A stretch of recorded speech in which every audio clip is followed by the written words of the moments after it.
Luckily, we're going to be mostly in the shade. There is a little breeze. If you want to grab a cup of ice water as we start, so you can carry it with you, that's fine too. I want to introduce a couple of people. Patricia Howard is the district manager for the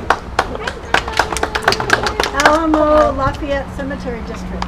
It is a county district, and she oversees the smaller cemetery, the Pioneer Cemetery in Alamo, and this one here.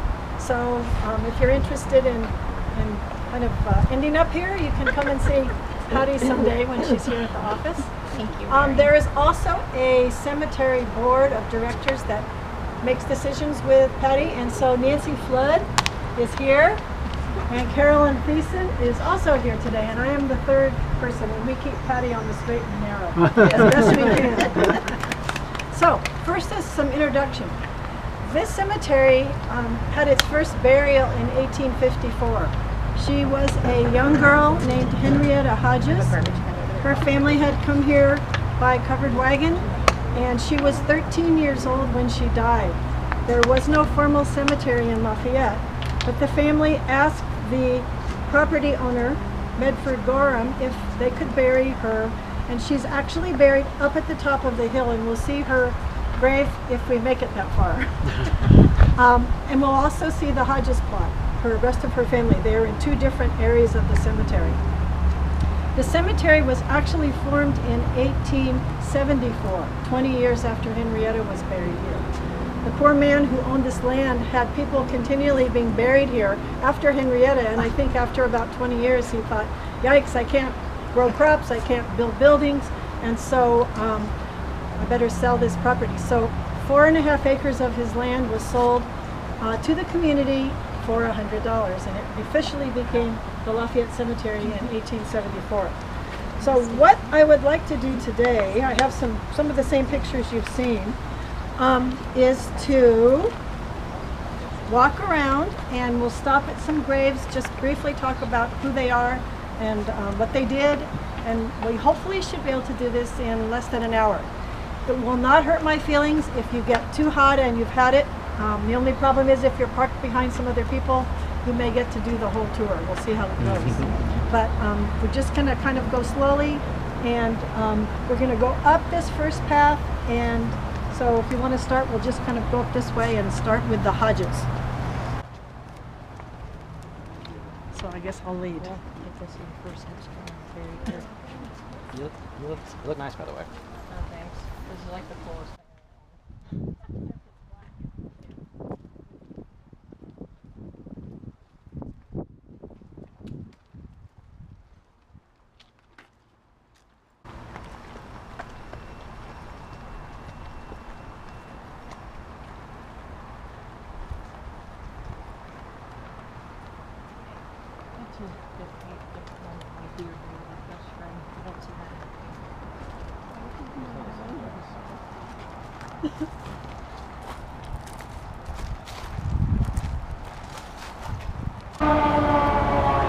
I like to call this the Hodges plot number 1. Now there was a family that came, the Hodges family came after the town founders, Elam and Margaret. They came from Wisconsin. They were David and Louisa, and they had 11 children, 2 sets of twins. Their daughter Henrietta, the first person to be buried here, was one set of twins. She was a twin with her brother Henry. Okay? Now, one of David and Louisa's oldest children was a man named Samuel. Samuel was a farmer in the area. This is a picture of representation of what they think his property looked like. I think it's a little romanticized because it looks quite fancy, but this person who did these illustrations of some of the early houses in Lafayette probably made them look a little fancier than they really were. There is an actual picture of Samuel's farmhouse, and it was located right down here by Release Station Road. It's quite a nice 2-story white house. Samuel grew wheat and barley and So he probably used Elam Brown's grist mill to grind his grain. He also had fruit orchards, and his property went all the way from Release Station Road area to where the high school is today. So I always ask the kids, do you think he had problems in the fall harvesting his apples and pears and things? Did he have problems crossing the freeway? So they think about it for a minute and realize there was no freeway. Samuel's buried here, but there is no headstone, so it's kind of hard to determine exactly where he is. But he had a son named Albert, and so a lot of members of Albert's family are buried here. Albert and his wife Hattie are here, and 3 of their 4 children. Their son Frank is buried here. They have a daughter Alberta over here, and a son named Sumner who is buried down there. So here's a picture of the Hodges, Albert and Hattie and their children.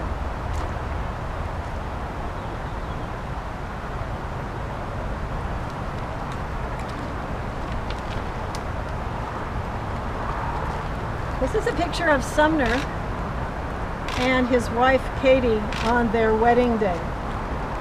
We in the Historical Society actually have her wedding dress and her shoes that she wore when she got married.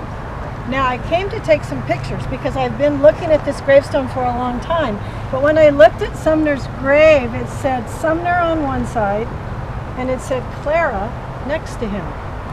And I thought, whoa, have I been saying the wrong thing? And who's this woman? And is her name really Clara?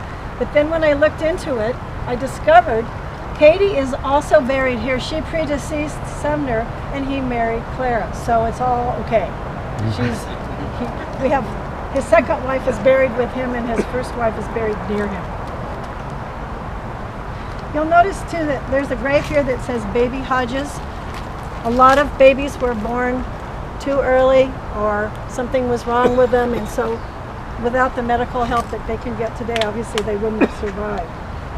Albert and Hattie's grave also says Baby Hodges, age 2 years old. Now, why that baby does not have a name, I don't know, but this baby was obviously buried here as well. So this is the Hodges, sort of lower Hodges plot. Now we're going to walk over here to look at these 2 graves.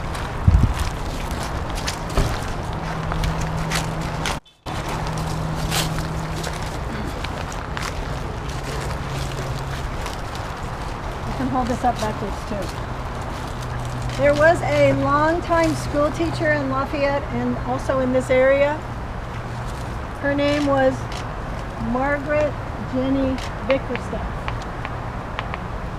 and she was beloved in this community. Her father built this home where she lived her whole life. When she was a young girl, her family temporarily moved to San Jose so she could attend San Jose Normal College where she got her teaching credential. Then she returned to this area and taught school in Walnut Creek, Moraga, Pacheco, and in Lafayette at the 3rd Schoolhouse, which is the Methodist Church today. Where is that house located? It's located where Dabble Foods is today. Oh, okay. One of the things that Jenny planted in her yard as a young girl was a small redwood tree, which over the years grew and grew and grew. Jenny was married to an older man whose wife had died. His name was Stephen Dewing. Stephen Dewing died and left her alone. His children were adults. So she was alone for a while, and then she went to a harmonica convention in Santa Cruz. And she met a younger man whose name was William Rosenberg. Nobody in Lafayette really knew this Mr. Rosenberg, and they were a little bit nervous because they didn't know if he was a nice man or not. He was younger, and he was very much pursuing her. But it turned out that he was a really nice man. They were married, and she died in 1966, and he lived on a few more years. This is Jenny's gravestone right here. Says M. Jenny B. for Jenny Bickerstaff and W. Rosenberg. This is the gravestone of Jenny's parents, James and Delilah Bickerstaff. There's a picture of Jenny in the center with her parents. You notice that women at this time period wore long dresses. Thank goodness we don't have to dress like this today. Women were not supposed to show their legs, so they wore these long dresses, which made it a little difficult when you were trying to ride a horse. So women rode side saddle. I don't know how they got up and down off of the horse, but both of her legs are on the same side of the saddle. And rumor has it that when she worked in Moraga, she would have to ride her horse up the hill towards Moraga, going through other people's property, and she'd have to get off and on her horse 5 times to open the gate, lead her horse through, close the gate, get back on, and go to the next gate. So I always wondered what she did when it rained and she had to go to work. So On the photograph of the home there, is that the one with the water tower behind the house? Water tank? I'm not sure. It's been gone since the 60s. Oh yeah. So I don't think there's some other houses with water tanks. Okay, yeah. I have Miss Jenny B did all of our minutes from the 1800s. Right. And I have all of her minutes in our safe. All beautifully handwritten. Beautiful. Just beautiful. And here's the certificate that shows that her father bought 4 plots here at the cemetery, 2 and 2, where they are buried. So he bought it has block 32, which is this. It's got 19, 20, 21, and 22. So he paid for them, and this is where they ended up. What did he pay for? It doesn't really say the price, I think unfortunately. they were about $2. $2? Yeah. Okay. So $10 would have paid for that whole section. Can you imagine? If you want to move down just a little bit this way, we can stop. It's kind of in the sun, so you can stand in the shade and I'll yell.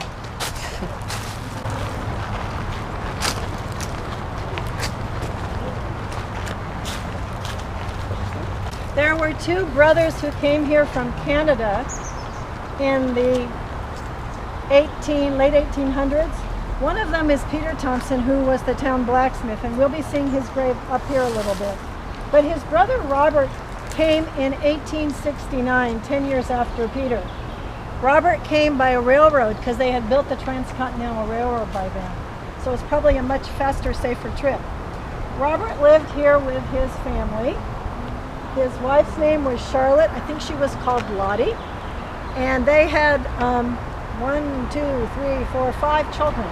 Now, Peter and Robert were brothers. They each lived in Lafayette, a very small town, and they each had a daughter they named Gertrude. Why they did that, I don't know. But it's very confusing. We always have to try to figure out which Gertrude Thompson we're talking about.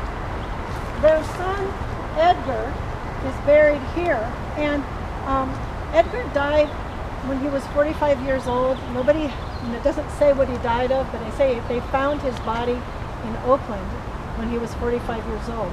So he was brought back and he's buried here. Even though this looks like a little child's grave, it's really an adult. So this is part of the Thompson family here.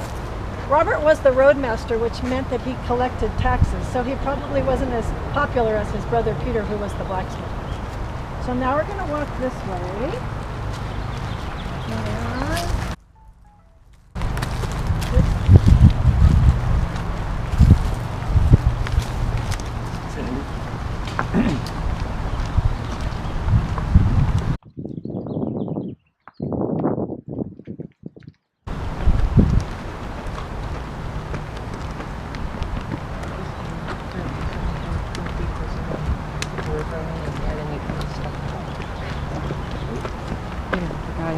Sold the cemetery to the city.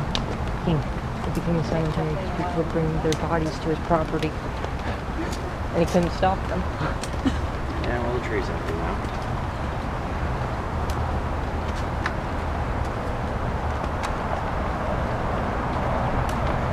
Yeah, where's room for this? Oh, sure, sounds good.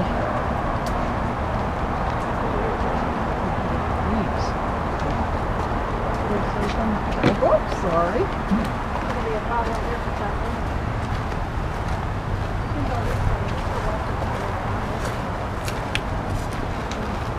Just see if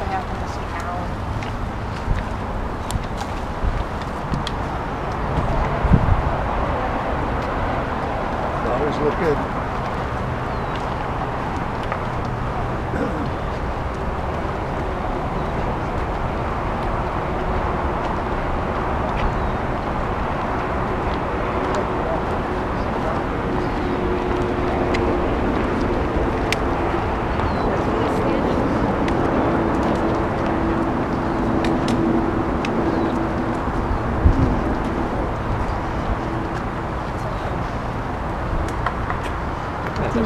So we're going to look at two different family plots.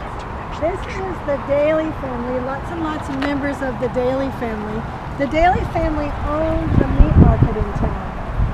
It was a small little building near where the second Wells Fargo in town is today there, right on the corner of Moraga Road and Mount Diablo. Now think about this. This was before there was any refrigeration. So you couldn't just go to the grocery store and buy meat that was prepackaged and it would be fresh. If it sat around for a couple of days, it probably wasn't going to be very good to eat. So you would go and see the butcher at the meat market and ask for chickens on Friday, and he would have fresh chicken for you if you needed them on a certain day. So this family was the family that owned the meat market, and there's several generations of them here. If you turn around and look over here now, we are going to talk a little bit about Peter Thompson. This is the other Thompson brother. He has this big, beautiful gravestone. Peter came from Canada in 1859. He came by ship, but there was no Panama Canal, so the ship had to go all the way south on the Atlantic around the tip of South America and then up on the Pacific side. It was a long journey, could have been very dangerous depending on the weather. So here's a picture of Peter when he was older. He's the fellow with the bushy white beard. I'm not sure if I was going to let the man back that had bushy beards. Well, shaving wasn't quite as easy as it is today. He had a fancy gravestone. Yep. I think it might have been put in later. This is a picture of his blacksmith shop. His blacksmith shop today would be where Bank of America is in Lafayette. And his home was behind that. Kind of maybe where McCullough's is.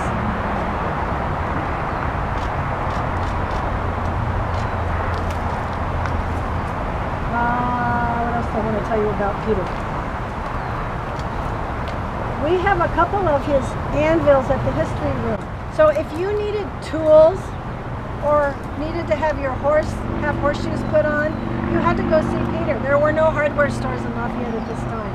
So Peter made square nails that were used to build things. He made metal tools for farmers, and he also did the horseshoes for horses. So he was really an important person in the community and a real town leader. And he was blacksmith in Lafayette for about 60 years.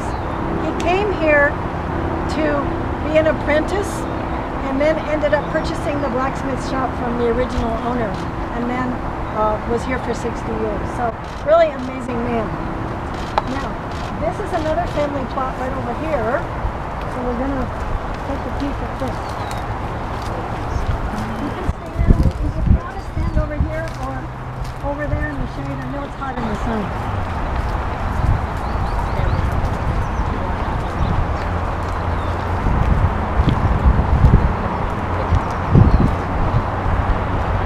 Okay, so we're now in the McNeil plot.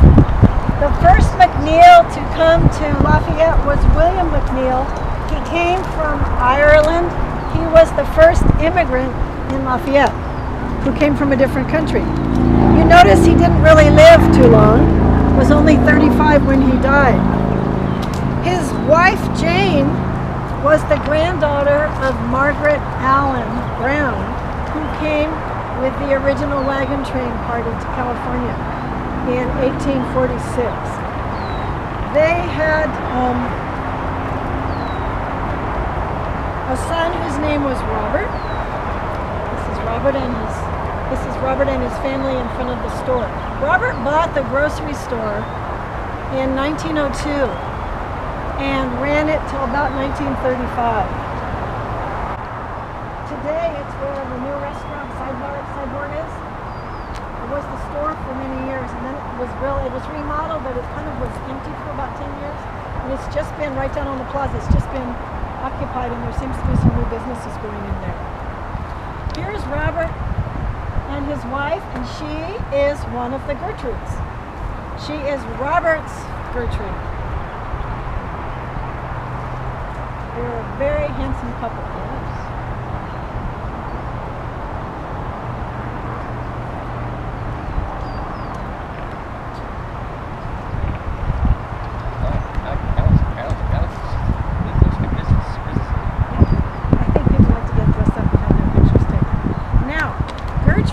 Children. Initially, before he ran the store, Robert actually worked on building the original tunnel, the Kennedy Tunnel that went from Contra Costa County to Alameda County, the one that was built up above where the Caldecott is today. So the family lived for a short while near the entrance to the tunnel, and she would take care of the children while he was doing excavation. Probably preferred to do storekeeping.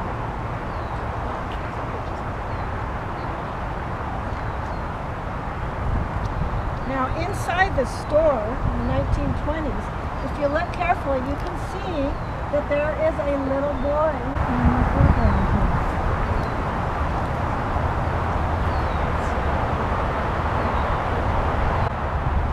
Let me see it really quickly.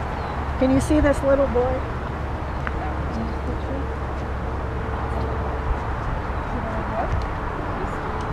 His grandfather is the man behind the counter. This is Robert.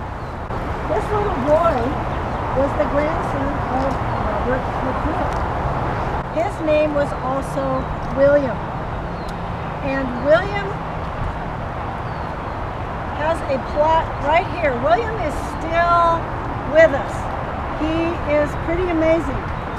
As a young boy, he loved to visit his grandfather at the store. And down below the main floor of the store, there was a large wooden barrel that had corn syrup in it. And his grandfather, when customers came in, they would bring a container, and he would open the spigot and fill up somebody's container with corn syrup so they could use it. Well, William thought this was really great. So one time he went down into the cellar without his grandfather, turned on the spigot, and then left. And when his grandfather came back and discovered that there was corn syrup all over the dirt floor, he was very angry. And when Bill tells the story, he cackles, he laughs and laughs. He thinks it's so funny still. He's 94 years old. His wife has already died, and someday Bill will be here, but he is with us now. We just recently were able to find a barrel. Somebody had a barrel that they donated, and it actually says on the top, Robert E. McNeil, Lafayette. So we know that this is a barrel very much, maybe it's the one that had the corn syrup in it. So here's Bill today with the barrel. He was very thrilled that we were able to include it.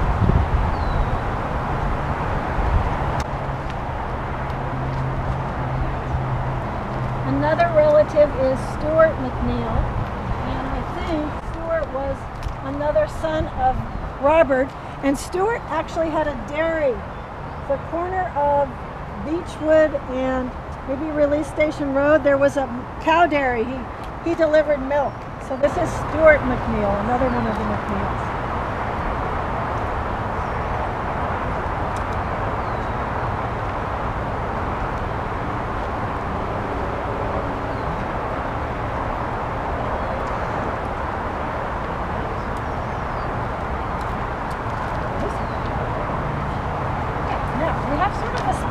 If you want to walk down to the end here, under that pointy tree, we have an interesting story. Just be careful getting in and out of these.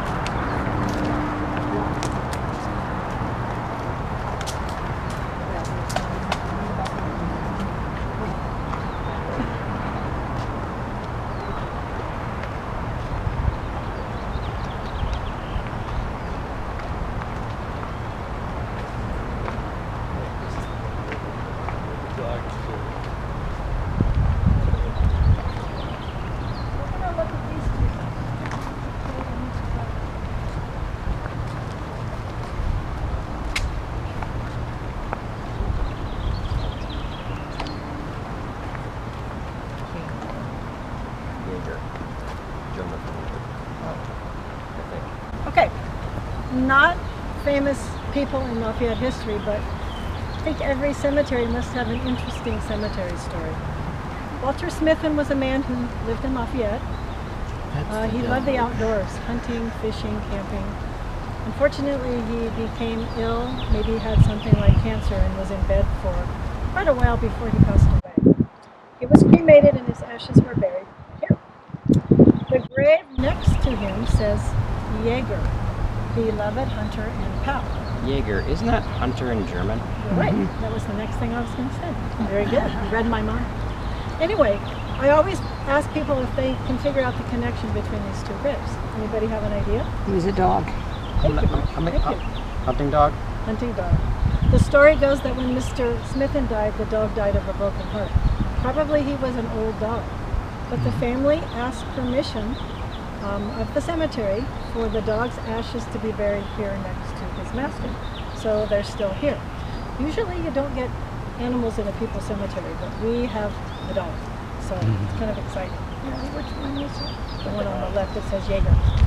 Now there's another story, and we don't know if this one's true because there's no headstone. But supposedly there were some people who lived nearby and they had a Siamese cat named Ling Ling.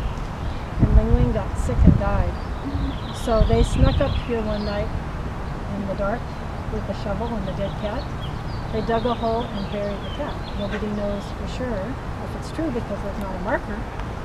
But I like to think that if it's true, maybe when there's a full moon, the spirit of Jäger chases the spirit of Ling Ling around. Did you say Ling Ling? Ling Ling. Ling Ling, L-A-N-G-L-A. Was Walter married? She's not here if he was. I don't know. Wonder of the dog. Some people Now- like their dogs better than people. Right. We're going to kind of go overland past that next path. So you're welcome to sort of trudge through the dirt there, over under the tree, it's in the shade. They said that the spirits could return to Earth one day a year. Here on the dirt, I was just going to point out a couple. We're going to go over to Andrew Allen. So it's the next path and a little more. Alan. Can you go with Day it of the flat? I think Day of the Kind Dead of is flat down here. Halloween is a one-day thing. Well, wait. Can you go this way? That's the thing, Mom. We're going to go right over The same here. story when Luckily it's in the Halloween shade. was the one day the spirits came back to Earth. But apparently when he was a kid, they'd say they'd wear costumes to So if scare you him want to back sit to on the into little their rock graves. here, and then see here, look at this way. This might be Barbara's parents. Common name. The original founders of Lafayette were Elam and Margaret Brown. Elam was a widower with 4 adult children. One of his sons, I think, had gone to the Oregon Territory and encouraged his father to come west to start his life over again. Elam and about 13 or 14 other families met in St. Joseph, Missouri in 1846 and began the 6-month journey west. One of the other families was the Allen family, Isaac Allen and his wife Margaret. They had 11 children. Not all were with them on the trip, I don't believe. Okay? So they start off on May 1st, 1848, heading west and stopping at some of the U.S. Army forts along the way. Andrew was Margaret and Isaac's son. He was married and his wife was expecting a baby. When they got to about Fort Bridger, Andrew got something they called plains fever, which I think was typhoid fever from drinking bad water. They had to leave him at the fort. He was too sick to travel, but they had to keep moving west because they had to cross the mountains before winter. So Andrew was left at Fort Bridger. They got up to where the Oregon Trail and the California Trail split, and they met some people coming down the Oregon Trail who said there wasn't a lot of rain the winter before, and there wasn't a lot of grass growing along the trail, which was going to be a problem for the oxen who were pulling the covered wagons because they needed to eat the grass for food to keep strong enough to go. So at that point, our group decided to go to the take the California Trail into California. They got into Nevada, and Margaret's husband, Isaac, came down with typhoid fever and died. So they buried him, but they had to moving. Then later on, Margaret herself got sick, and they put her in the back of her covered wagon, and one of her younger sons drove the wagon. And every so often they would stop. He would get out, go around to the back of the wagon, climb up in the back, blow the dust off his mother's face, and listen to see if she was still breathing. Luckily, Margaret was pretty plucky, and she did recover. Luckily, because not too long after that, Andrew's wife, his first wife, who was expecting the baby, went into labor and had a baby girl, Jane, William McNeil's wife Jane, we talked about her, but she died in childbirth. So here's this poor woman, Margaret Allen. Her husband has died, her daughter-in-law has died, and she doesn't know if her son is still alive, and she's having to take care of a brand new baby.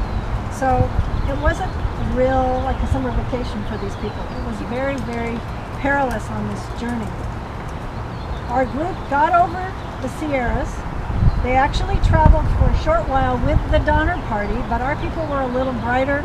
They went up and over before winter set in. The Donners kind of lollygagged and got into some trouble. So when Elam and Margaret got into the Sacramento Valley, they were each single. They lost their spouses, so they decided to get married.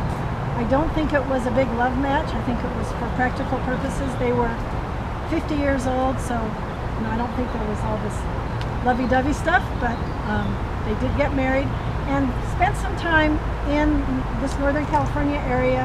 Elam did some logging. And then they heard about the land, Rancho La Colonias, that was for sale. A man was selling a piece of property, 3,300 acres. So they bought it for $900 and came then to see what they had purchased. And that was the founding of Lafayette. They arrived here February 7th, 1848. And actually lived in Happy Valley, so pretty posh.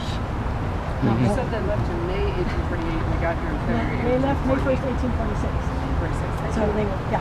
Okay, so this is Andrew. He remarried when he got here. He did find his parents, or his mother. I don't know how he did. I always ask the kids, how do you think he figured out where they were? And, because you can't text somebody or email them or call them on their cell phone. But he did find his family, and so came here and was reunited with his daughter and remarried and lived the rest of his life here. So here's a picture of a very distinguished looking gentleman in his last years. Maybe he talked to that group that was coming from the Oregon Trail Could be. that went back by Fort Woodward. Could be. It's interesting to ask this question of third graders because they always come up with things like they recognize the oxen's footprints.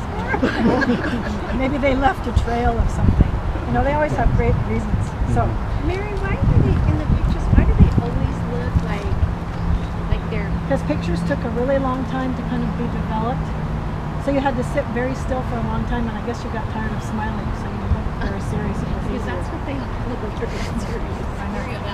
The very first grave in the cemetery is right over here, so we're going to see Henrietta now.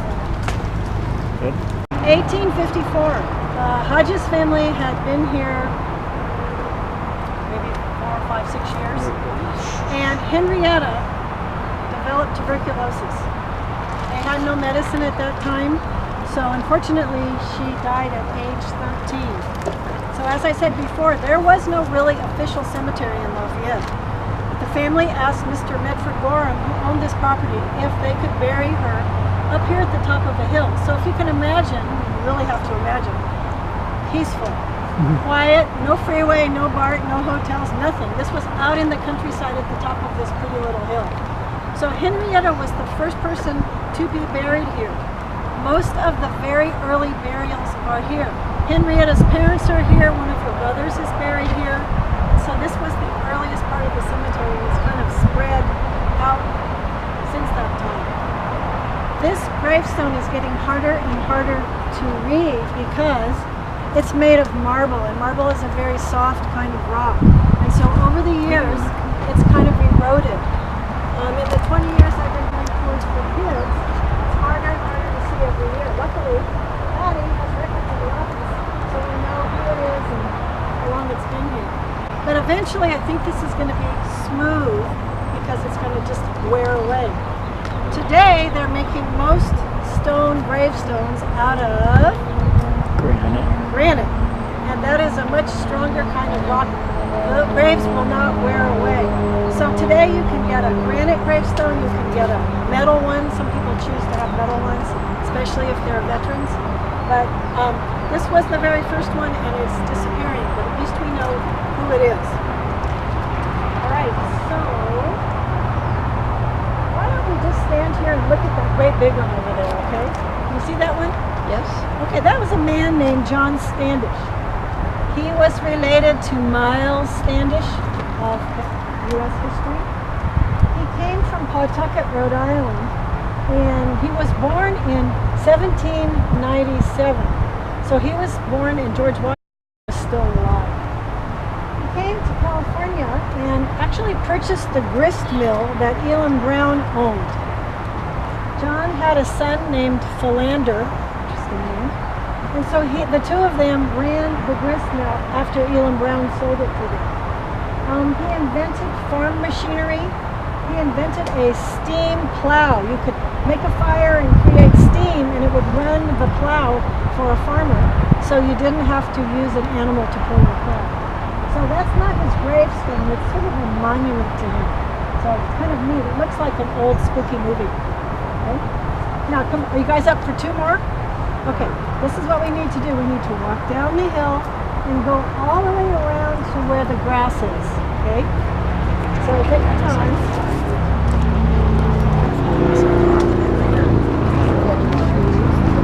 Here's the split between the two.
Wow, I didn't know that it lasted that long. Well, it just sort of piles of wood.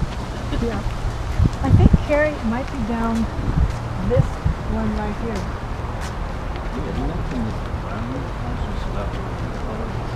No, Peter Thompson's one. Thompson. Uh-huh.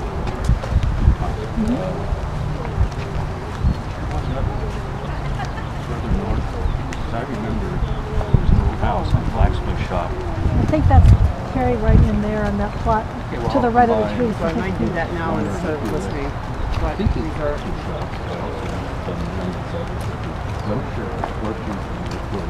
Farther down. under Deerville. Yeah, okay. Just I've always someone told me, so I've always said that. But I have an old copy of the maps. okay, that would be neat if you want to bring it in and share it. You can- Yes, that. If you want to walk on the grass, you can use them. We're going to go right over here.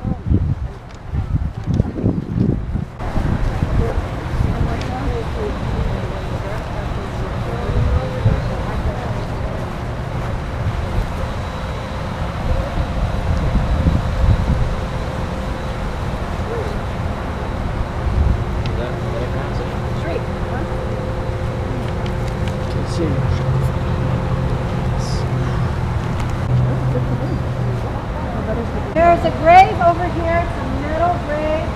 It says Benjamin Shreve and Adeline Shreve. Benjamin Shreve probably came to California during the gold rush, hoping to make money. Apparently, he didn't strike it rich because he was probably on his way back to San Francisco to return to the Midwest when he came through this tiny little community that was just starting to grow. Elam Brown hired him to be the first school teacher. He taught school for a year, and then he built and operated the general store, the very first store in Lafayette. The store was more like Target. It had everything in it, not just groceries. So it was sort of a multi-purpose Walmart-y kind of Target store. You could probably buy shoes, you could buy maybe some tools, you could buy produce. So Benjamin Shreve ran this store for some years. In the store, he wanted to establish a post office so that people who lived here could receive mail from their friends and family who lived in other places. Before they could have a post office, the town needed to have a name. So his first choice for a name was Centerville, because this community was kind of in the center between the road to Martinez, the road to Oakland, kind of all came together here. He applied to the post office department and they said, sorry, there is already a Centerville down near Fremont. So he had to think of a different name. His wife, Adeline, who by the way was Adeline Gorham, whose father owned all this land where the cemetery is, she and her family had come here from, it's either Lafayette County, Illinois, Lafayette County, Wisconsin, Lafayette County somewhere, okay? So that's where the name Lafayette came from. And we all know who Lafayette was, right? What country did he come from? Who did he help? George Washington. In what war? Revolutionary War. So Lafayette he was a teenage French general, brought money from France to help fight the war, and also provided supplies and things for Washington and helped plan battle strategies. So he is very revered in this country for his help helping us be independent. I always tell the third graders, if it wasn't for Lafayette, we might all still be drinking tea and there wouldn't be any Starbucks. So, tragedy.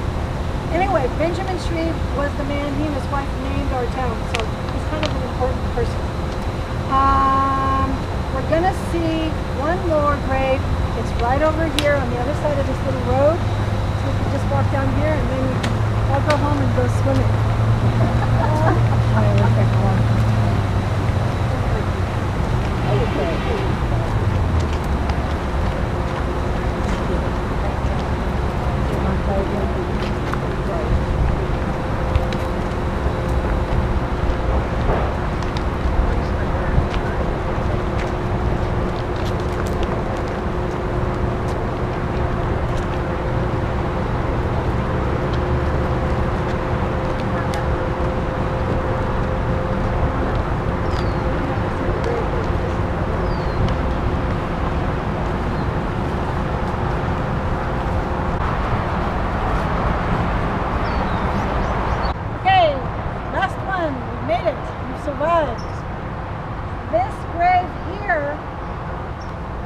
The square one there with the gravestone on the top, the medal on the top, is Elizabeth and Nathaniel Jones.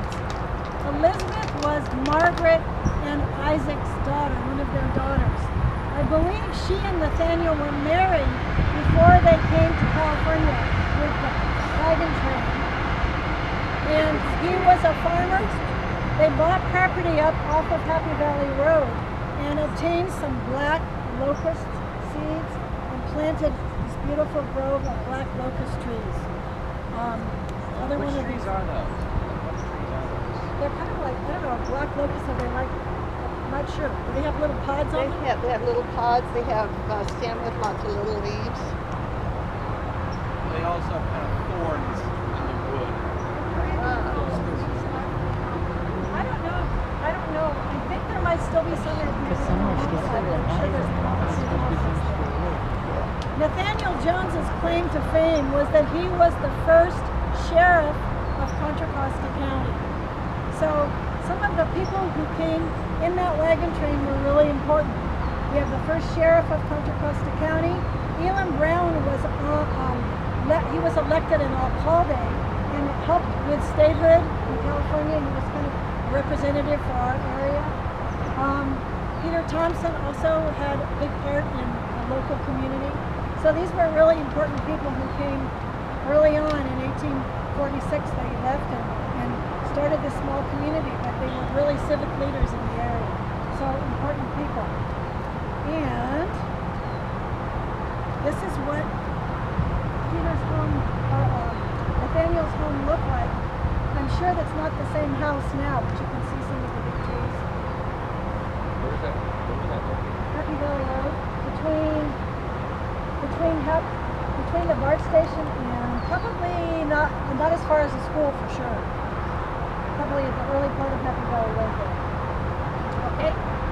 Does anyone have questions or anything that I might not be able to answer? That you might not be able to answer. I could make up something. I'm good at that. Anyway, thank you so much for coming to this weather today. Appreciate it. If you walk right up here, that's where your cars are. Did you show us Elam Brown and what? No, Elam is in Martinez. We wish he were here, but he's not. But he and Margaret are in the old cemetery on the hill in Martinez. Why did they choose Martinez? Because his son Warren lived there and wanted his father and his stepmother to be in the family plot there. It's really a travesty because town founder should be in the town he founded. Yeah. So we could just pretend. We should get some cardboard cut off. We just need to annex Martinez. That's it. That's it. So thank you for coming. We all sort of survived as the